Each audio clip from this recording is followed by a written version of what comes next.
Muchas veces hemos escuchado esa frase. Esta imagen es posible que algunos de ustedes ya la hayan visto.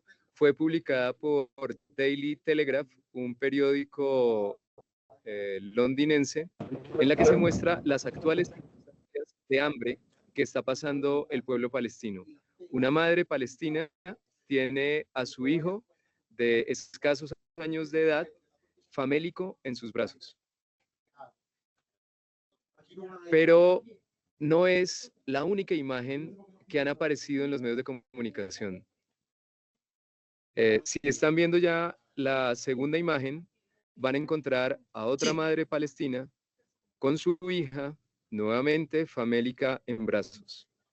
Un niño recién nacido palestino en condiciones de desnutrición, de inanición y cercano a la muerte por hambre. Y una familia palestina en circunstancias semejantes. La pregunta aquí sería, ¿con qué palabras podemos hablar de miles de imágenes que aparecen en los medios de comunicación que nos reflejan esta realidad? Una de las palabras que podríamos utilizar es hambruna. Los palestinos como pueblo en la Franja de Gaza, hay cerca de 2.200.000 palestinos en la Franja de Gaza, que es un territorio que puede ser más o menos semejante desde el punto de vista del espacio a la localidad de Kennedy en la ciudad de Bogotá. Ahí hay 2.200.000 personas. Esas 2.200.000 personas llevan más de 2 años en una condición de ataque constante del ejército israelí, pero además sometido a la hambruna. Las imágenes de mujeres, hombres, niños levantando algún recipiente para recibir alimentos se han hecho también comunes en cientos, en miles de periódicos en el mundo y de reportes noticiosos. Pero esta hambruna tiene una particularidad. Es una hambruna que ha sido dictaminada por un Estado, el Estado de Israel. La imagen que tienen a la derecha son alimentos, agua potable, en Gaza no hay agua potable, que están almacenados en las fronteras de Gaza. La comida entra a Gaza a cuentagotas. Desde más o menos comienzos del presente año, los gazatíes han tenido que soportar el cierre de sus fronteras, incluso para la entrada de alimentos y la posibilidad de acceder, por ejemplo, al agua potable. Entonces, en Gaza hay una hambruna y esa hambruna es una hambruna que ha sido producida por efecto de las decisiones de un gobierno, el gobierno de Israel. Ahora, pero no es solo la hambruna lo que se padece, sino que además se padece el desplazamiento forzado. En Colombia, lastimosamente, tenemos bastantes datos a propósito de lo que significa el desplazamiento forzado, porque hemos tenido un conflicto armado interno que nos ha sometido a procesos de desplazamiento desde los años, incluso comienzos del siglo XX, con desplazamientos campesinos en el periodo de la violencia. Bueno, las 2 millones de personas palestinas que viven en el territorio de la Franja de Gaza tienen que padecer más o menos lo que ustedes ven en la imagen de la izquierda. Y es, no tienen alimentos, atraviesan casi toda la franja para ir a un sitio donde se reseccionan alimentos por parte del Estado de Israel. Los pocos que se dejan ingresar a la franja los maneja Israel y una organización, una ONG norteamericana. Entre los dos entregan estos alimentos y son los sacos que ustedes ven en esta imagen con palestinos cargándolos a su espalda. La imagen que tienen a la derecha es de una persona que fue a reclamar uno de esos sacos de alimento, que son fundamentalmente harina, y que fue baleado diariamente. Desde cuando empezó este reparto de harina y de algunos víveres por Israel y por el gobierno de los Estados Unidos, la muerte de los palestinos se ha hecho absolutamente cotidiana en esa labor, porque hay todo tipo de muertes, pero en esa labor, ir a buscar alimentos puede conducir perfectamente a los palestinos a que sean asesinados en el camino. La familia que ustedes ven a la derecha es una familia palestina llorando a uno de sus miembros. Pero no es solo hambre y no es solo desplazamiento lo que se padece en este momento en Gaza. Han habido comparaciones que muestran cómo ha habido un proceso de arrasamiento de la ciudad de Gaza, de la Franja de Gaza, por parte de Israel en lo que lleva de esta operación militar que se ha venido desarrollando en este territorio. Seguramente recuerdan ustedes de sus clases de ciencias sociales en el colegio que hubo en la Segunda Guerra Mundial un ataque de carácter nuclear sobre dos ciudades japonesas, Hiroshima y Nagasaki. En Hiroshima en particular se utilizaron 13.000 toneladas de explosivos que fueron arrojados en 1945. En 2024, no en 2025, es decir, un año antes, en Gaza ya se habían arrojado 79.000 toneladas de explosivos. Es decir, no solo duplica, triplica, sino que podemos multiplicar por varios números para poder llegar a la cifra de 79.000. Eso ha implicado que así como Hiroshima quedó completamente arrasada en agosto de 1945, Gaza aparezca como en la imagen que ustedes tienen a la derecha, en la parte inferior, completamente arrasada hoy. 79.000 toneladas de explosivos. Y esto significa, en términos humanos, ya no solo del arrasamiento del territorio, el exterminio de por lo menos 100.000 palestinos en lo que va corrido de esta operación militar por parte de Israel. Esto, desde el punto de vista histórico, yo soy doctor en ciencias sociales, puede tener varias categorías para denominarse. Por ejemplo, barbarie. La barbarie, desde el punto de vista conceptual, es una condición de la sociedad que nos conduce a la eliminación de una serie de acuerdos y de progresos que hemos tenido como humanidad. Por ejemplo, un acuerdo es el no matarás, ¿no? Que aparece en los mandamientos, pero que además aparece como una ley en cada una de las naciones del mundo. Bueno, esto no ocurre en Gaza. En Gaza se asesinan, como en la imagen, niños, mujeres, hombres, se destruyen escuelas, se destruyen hospitales, se destruyen las vías de comunicación, no hay energía eléctrica porque se han destruido las plantas de producción de energía eléctrica, no hay agua potable para los gazetíes, es decir, que ellos tienen que vivir en una condición de barbarie. Según Amnistía Internacional, que es una ONG que quizás hayan ustedes escuchado hablar de ella, dice que lo que ocurre en Gaza no tiene precedentes, que hay una cifra extraordinaria de víctimas de la población civil, que se ha estado utilizando la hambruna como arma de guerra y que en este conflicto, que voy a utilizar ahora un término para denominarlo, se ha asesinado a la mayor cantidad de periodistas en la historia, a la mayor cantidad de agentes humanitarios, es decir, médicos, profesionales en salud en la historia. Y se ha hecho un daño a la población civil nunca antes registrado, dice Amnistía Internacional. Nosotros, en las ciencias sociales, utilizamos un término para referirnos a ello, genocidio. ¿Por qué genocidio? Genocidio es el exterminio o la eliminación sistemática de un pueblo por razones políticas, étnicas, religiosas o de nacionalidad. Lo que se está haciendo en el territorio de Gaza es un pueblo palestino.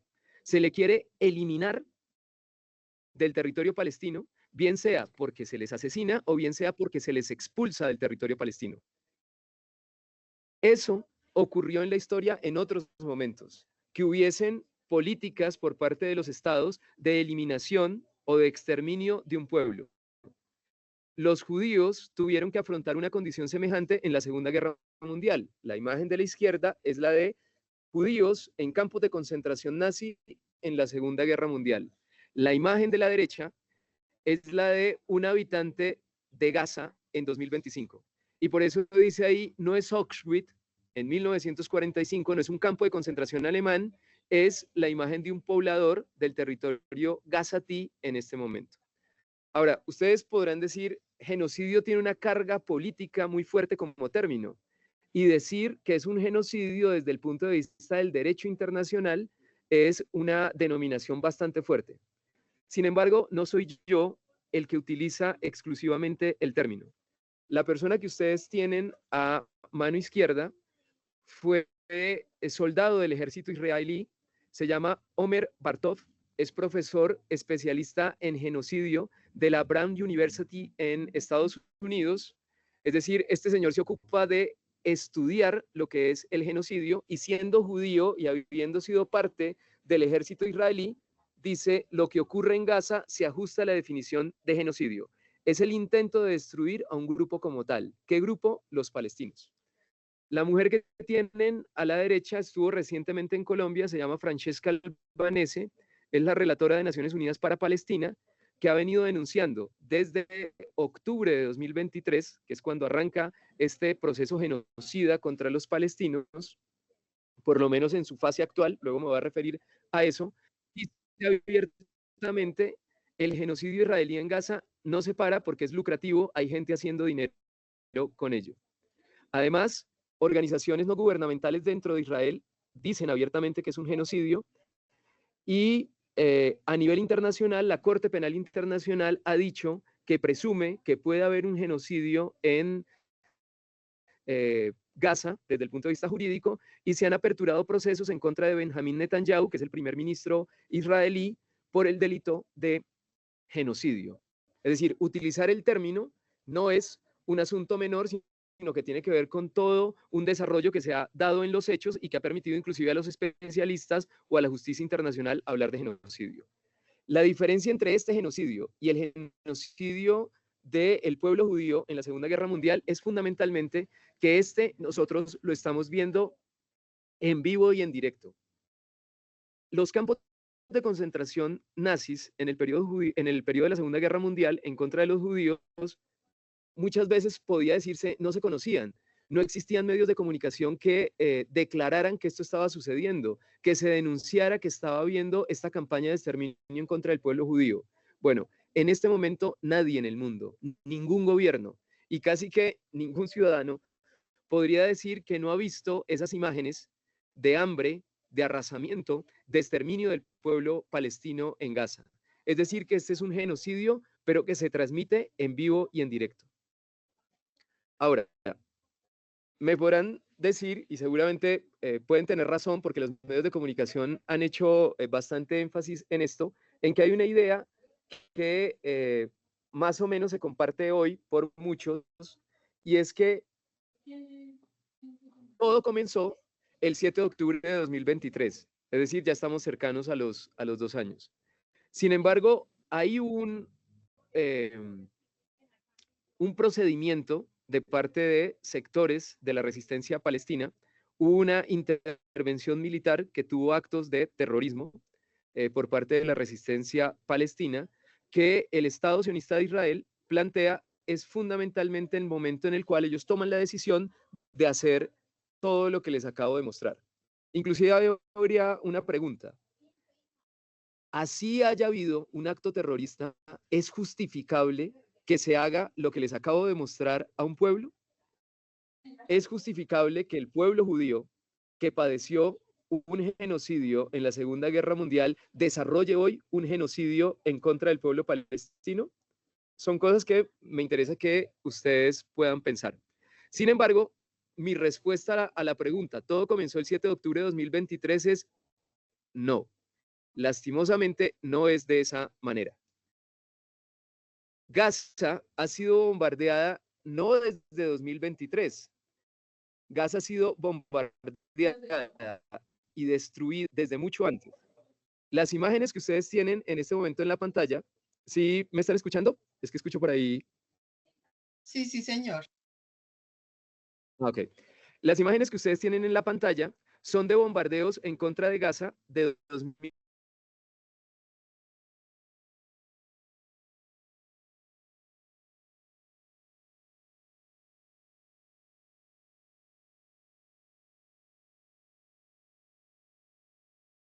El profe se cerró el micrófono.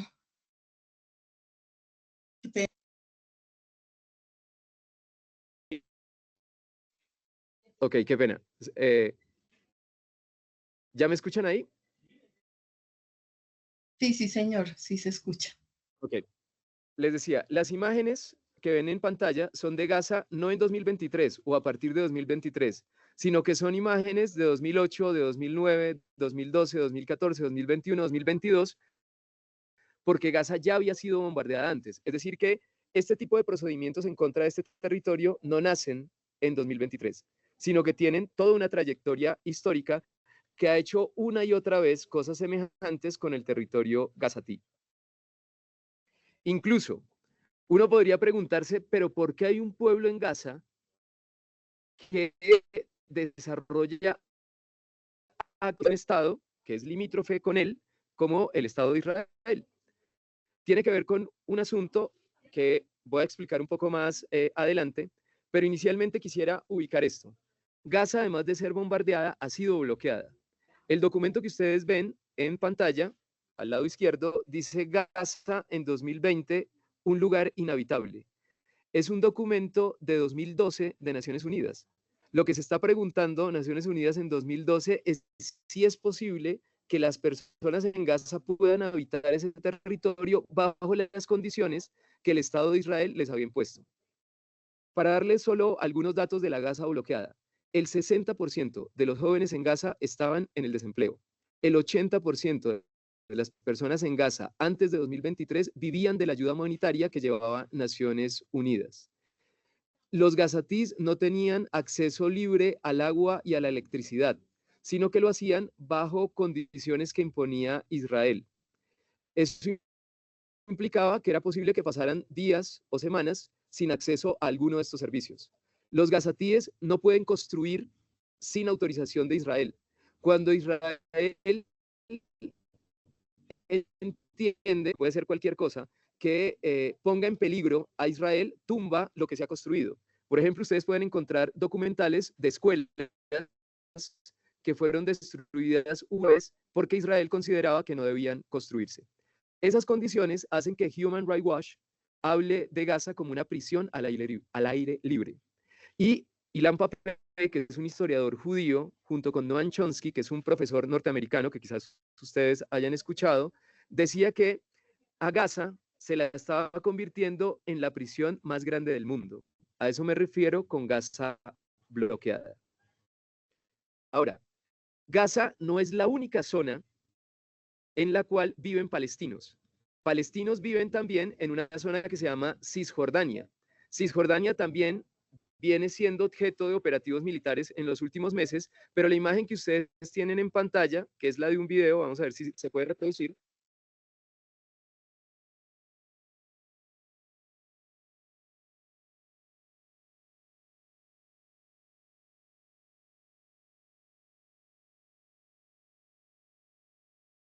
¿Sí se alcanza a escuchar el video? Solamente la imagen, profe. Ah, ok, bueno. El video son esos aparatos que ustedes ven ahí, esas máquinas, tumbando las casas. Son casas palestinas en el espacio geográfico que se llama Cisjordania. Toda casa que no tenga autorización del Estado de Israel es demolida. Esta otra imagen, no voy a reproducir el video porque quizás no lo puedan ver, es, si ven la imagen, es una retroexcavadora y en ese momento está pasando sobre un campo de cultivo palestino. Esto es Cisjordania. Los palestinos no solo no pueden construir, sino que tampoco pueden cultivar. Y los cultivos que Israel entiende son peligrosos para Israel. Esta otra imagen, menos, se las explico, es un campo de cultivo y en el centro hay un pozo de agua. Estos son funcionarios del Estado de Israel y lo que están haciendo es vertiendo cemento sobre el pozo de agua. Es decir, los palestinos tienen la posibilidad de acceder libremente a poder irrigar las zonas de cultivo, Israel vierte cemento sobre eso. Todo esto no ocurre con posterioridad a octubre de 2023, es lo que ocurre antes de 2023. Y tienen dos imágenes, son videos, no los voy a reproducir porque nuevamente seguro no los van a poder ver. En el lado izquierdo ustedes tienen al ministro de Seguridad israelí, se llama Bezalel Smotrich. Y lo que ustedes ven sobre la mesa son armas que se están entregando para colonos judíos en el territorio de Cisjordania. La imagen de este lado son los colonos judíos ya con las armas en la mano y en este caso impactando un ciudadano de Palestina y produciéndole la muerte. Es decir, el Estado de Israel provee armas a sus civiles, no necesariamente y solamente a sus militares, sino también a sus civiles, para que confronten con los palestinos y le disputen las zonas de territorio que ellos dispongan. Ahora, ¿cómo se produce eso? ¿Cómo es posible llegar hasta allí? Entonces aquí les planteo una reflexión que va un poco más atrás, que ya no se queda en el pasado inmediato, que ya no se queda en el momento actual de genocidio, sino que va hasta comienzos del siglo XX. Hacia 1923, si ustedes observan en la pantalla, existía un territorio que se llama Palestina. Aquí está el territorio palestino de verde y el territorio de Transjordania en ese momento, hoy se llama Jordania, es un país que queda del margen derecho del río Jordán.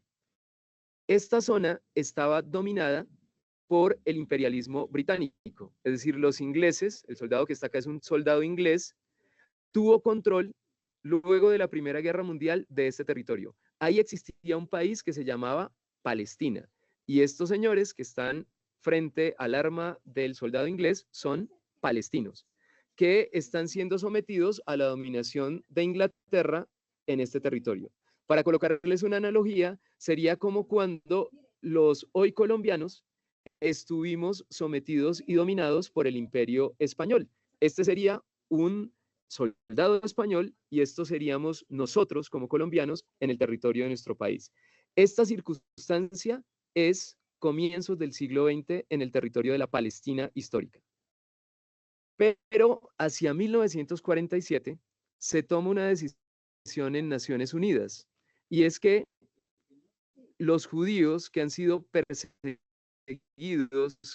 que han sido torturados, que han sido masacrados en campos de concentración nazis en la Segunda Guerra Mundial, empieza a discutirse cuál podría ser ese país en el cual se instalara esta comunidad. Y la decisión que se toma, fundamentalmente por el imperialismo británico, pero luego también por el estadounidense, es que esos judíos europeos, fundamentalmente, por ejemplo, Netanyahu es de origen polaco, debían instalarse en el territorio de los palestinos. Entonces, los palestinos tienen una tierra, viven en este territorio, pero por una declaración de Naciones Unidas y el apoyo de países como Inglaterra y Estados Unidos, a los palestinos se expulsa de su tierra. A eso se le llama la Nakba. La Nakba es la catástrofe. Se produce en 1948 y es la expulsión de los palestinos de su territorio. ¿Dónde van a vivir los palestinos después de que destruyeron sus pueblos y sus ciudades? A campos de refugiados, por ejemplo, como Gaza. Gaza era una zona que tenía una ciudad, pero ahí se instalaron este tipo de carpas y con estas carpas se construye lo que hoy es la Franja de Gaza. Eso, editorial es menos del del siglo XX. El 100% del territorio es palestino. Pero en 1947, Naciones Unidas define la partición de Palestina. Se va a dar una parte a los refugiados judíos que vienen de Europa, se van a sentar en esta zona verde, en la zona blanca, y la zona verde va a ser la que quede para los palestinos. Palestina no acepta la partición. Quienes aceptan la partición son los israelíes y pues ustedes podrán entender, si nosotros somos colombianos, estamos viviendo en Colombia acá y nos dicen que se van a quedar con la mitad o más de la mitad del país, seguramente nosotros nos resistiríamos. Los palestinos se resistieron y no aceptaron esta partición. Fruto de ello, hay una serie de guerras que se desarrollan en este territorio. Israel es apoyado por Estados Unidos, inclusive por la Unión Soviética en un primer momento, por Inglaterra, en otro momento, por ejemplo, por Francia, y con esos apoyos, pues tienen los suficientes recursos y armas para apropiarse ya no de este territorio en blanco que iban a tener en un primer momento, este territorio con una guerra en 1967. Entonces ahí la zona de Palestina termina siendo apenas la zona verde que aparece aquí como Wexbam, que es Cisjordania, y este pedacito de tierra acá que es la Franja de Gaza. ¿Qué sucede hacia, por ejemplo, 2020? Que al contrario de que los palestinos tengan efectivamente un Estado y una tierra en la cual establecer ese Estado, los israelíes se van apropiando de una mayor cantidad de territorio de la Palestina histórica y las zonas en las cuales viven palestinos son estas zonas chiquiticas en las cuales se marca el color verde. El resto que está en blanco es hoy territorio de Israel. Entonces, Israel fue un territorio colonial de europeos, judíos, que fue creado en 1947 por dictamen de Naciones Unidas. En 1948 se hace efectivo y ha venido creciendo desde el punto de vista territorial a partir de seguir quitando y expulsando a los habitantes originarios de ese territorio, que son los palestinos. Los palestinos son una nación en el exilio porque, como el sitio en el que estoy, que es de una familia de origen palestino, tuvieron que emigrar a distintas zonas en el mundo para poder sobrevivir, porque si se quedaban en territorio palestino podían ir a la cárcel, podían ser asesinados, podían ser maltratados por parte del Estado de Israel. Aquí vemos Palestina en un 100% y aquí vemos Palestina apenas en un 15%. A fecha de hoy, este 15% seguramente está mucho más reducido desde el punto de vista territorial. Y el problema, no solo para los palestinos, sino para la región de conjunto, es que el gobierno de Israel, encabezado por Benjamín Netanyahu, si ustedes ven el mapa que tiene en la mano, tiene una imagen de Israel en la cual Palestina ya no existe, está completamente ocupado el territorio palestino por Israel, pero además este es Bezalel de el gobierno de Netanyahu y muestra un mapa que es el del Gran Israel. El Gran Israel sería este mapa que está acá, en el cual no solo está todo el territorio palestino, sino que está el país vecino, que es Jordania, una parte de Arabia Saudita y una parte de Siria. De hecho, entre el año anterior y comienzos de este año han tomado parte del territorio sirio y también una parte del sur del Líbano. Es decir, si hay guerra y si hay conflicto en Medio Oriente, no tiene que ver con un asunto de diferencias desde el punto de vista religioso, sino con un proyecto político colonial que ha buscado extenderse en un primer momento a costa de los palestinos, pero luego a costa también, según el proyecto de este gobierno, de otros países limítrofes con el territorio palestino.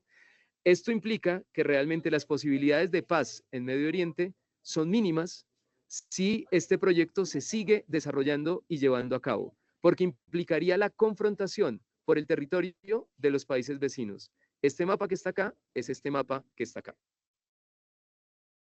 Y se preguntarán ustedes, bueno, pero ¿cómo un país chiquitico, creado en 1947, puede resultar tan fuerte desde el punto de vista militar, desde el punto de vista económico, desde el punto de vista político a nivel mundial, que se le hace posible desarrollar una política de este carácter? El Estado de Israel es un enclave imperialista en Medio Oriente. Joe Biden, presidente de los Estados Unidos, recientemente en el anterior mandato, era senador en 1986 cuando dijo: si Israel no existiera, Estados Unidos debería inventar Israel para proteger sus intereses en la región. Es decir, la existencia del Estado de Israel se corresponde con los intereses de los países imperialistas en esta zona del mundo. Esto que dijo en el 86, Biden lo repitió ya siendo presidente de Estados Unidos. Y los intereses en la región tienen que ver con lo que está en este circulito. La mayor parte de las reservas petroleras del mundo están justamente en esta zona. Esto no es territorio palestino, esto es Arabia Saudita, esto es Qatar, pero la salida de este petróleo se desarrolla o por el Estrecho de Hormuz o por el Canal del Suez. Es decir, que controlar esta zona supone el control del comercio del petróleo y del gas de esta región. Y tener esta zona estable supone que siguen habiendo exportaciones de petróleo y exportaciones de gas, que es energética de la sociedad en la que nosotros vivimos. Además, tener control y dominio sobre esta región implica tener a raya a los posibles contrincantes geopolíticos de países como Estados Unidos. Es decir, tener a raya a China, tener a raya a Rusia y, por supuesto, como ustedes vieron recientemente, tener a raya a Irán, que fue bombardeada por el ejército de Israel. Me gustaría que pudieran ver el video, seguramente se dificulta. Ustedes ven ahí banderas palestinas, son jóvenes palestinos, muchos de ellos deben tener la mitad de la edad que nosotros tenemos o menos, chicos de 15 años, inclusive aparecen chicos de 7, 8 años, que gritan muerte a los árabes, muerte a los palestinos, quememos los pueblos palestinos.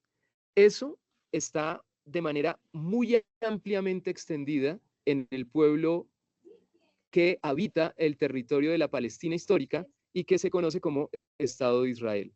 El llamar a asesinar a los árabes es parte de los procesos de formación, incluso en las escuelas que tiene el Estado de Israel. A eso se le conoce como el sionismo, el reclamar el territorio palestino para un Estado nacional judío y lograr a partir de ello la expulsión de los árabes y la expulsión de los palestinos. Estaría buenísimo, pero como les digo, es difícil ver el video porque más allá de lo que yo estoy diciendo, pues ustedes verían a esos jóvenes y a esos niños israelíes gritando muerte a los árabes, quemar las aldeas palestinas. Este video es más o menos igual. Jóvenes palestinos ya un poco más grandes dicen que lo único que hay que hacer con los palestinos es bombardearlos y matarlos y sonríen ante la cámara cuando están diciendo ello. Por todo lo anterior, la conclusión a la que quiero llegar con esta charla, a partir de lo que he expuesto hasta este momento, es que hay que apoyar la causa del pueblo palestino. Hay que apoyar la lucha del pueblo palestino por defender su territorio, por defender sus tradiciones, su existencia como pueblo. Y afortunadamente, a nivel mundial, hay expresiones de apoyo muy contundentes, como por ejemplo esta que ustedes tienen en pantalla, es una movilización en Sydney, Australia, en la cual 300.000 australianos salieron a decir, salvemos Gaza, hay que desarrollar acciones humanitarias por el pueblo palestino. La causa del pueblo palestino es hoy una causa no solo democrática, sino incluso más profundo. Es una causa, como dice el cartel, por la humanidad, porque se defiendan algunos de los criterios que la humanidad ha construido moralmente en su historia. No puede ser que se asesine, se masacre, se extermine un pueblo y que se conduzca a su pueblo al hambre y a la inanición y el mundo se silencie.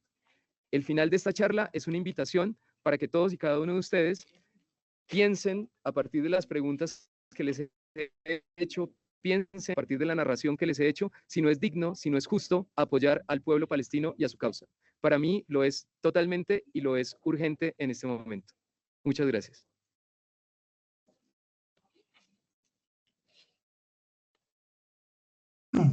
Gracias, profesor y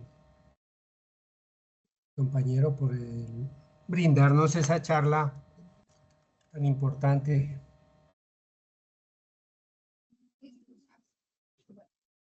Por supuesto que estamos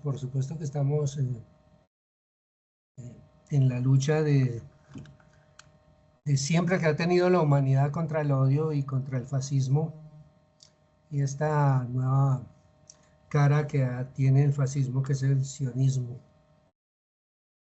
Un proyecto supremacista que empieza, según hemos sido informados, hace 300 años antes de Cristo, con los supremacistas que invadieron Alejandro Magno y tal, y reescribieron toda la historia en su idioma griego, de los libros antiguos que habían antiquísimos en esa zona, de ese mundo antiguo, y dijeron que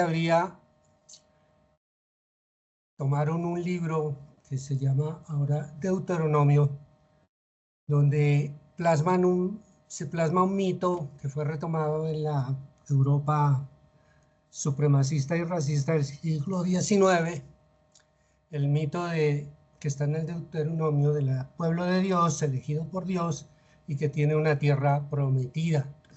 Ese mito es sacado a la luz por estos supremacistas, la Alemania de Bismarck y los anglosajones cristianos, judeocristianos europeos blancos, y escogen a su primera víctima, al pueblo judío. Muchos de nosotros tenemos antecedentes de esas migraciones que llegaron en el siglo XIX y posterior, Colombia por el norte, de esos pueblos que fueron desplazados judíos. Y ese es el mito para decirle a los mismos judíos que estaban en todo el mundo, que eran alemanes, mexicanos, españoles, argentinos, a decirles: no señores, ustedes tienen una tierra, vayan para allá. Esas son las primeras víctimas. Con ese mito se crea el sionismo de un pueblo elegido por Dios, y se convence a esta gente del proyecto de instalar lo que el profesor nos indicaba, un interés estratégico y de dominancia de los Estados Unidos como imperio allá en esa zona estratégica. Es un odio visceral contra la humanidad que se oculta en ese carácter del fascismo. No es una ideología, el sionismo y el fascismo no son una estructura de carácter, una forma de entender y relacionarse con la humanidad, consigo mismo.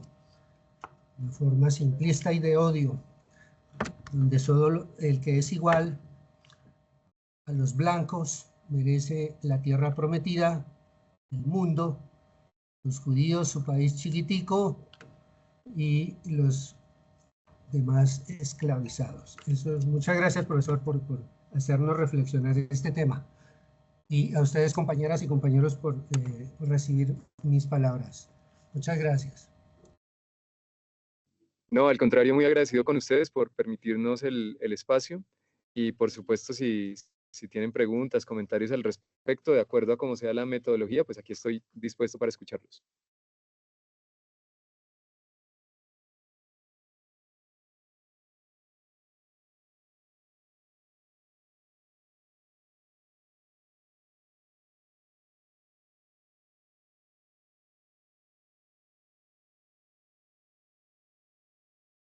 No, no veo manos levantadas. Entonces, profesor William, muchísimas gracias por estar acá con nosotros. Muy gentil por su bonita exposición. Y bueno, hasta otra oportunidad. Para todos los compañeros y compañeras, feliz tarde. Muchas gracias igualmente. Muy amable, profe, nuevamente. Muchísimas gracias y feliz tarde. Feliz tarde para todos. Muchas gracias. Hasta luego.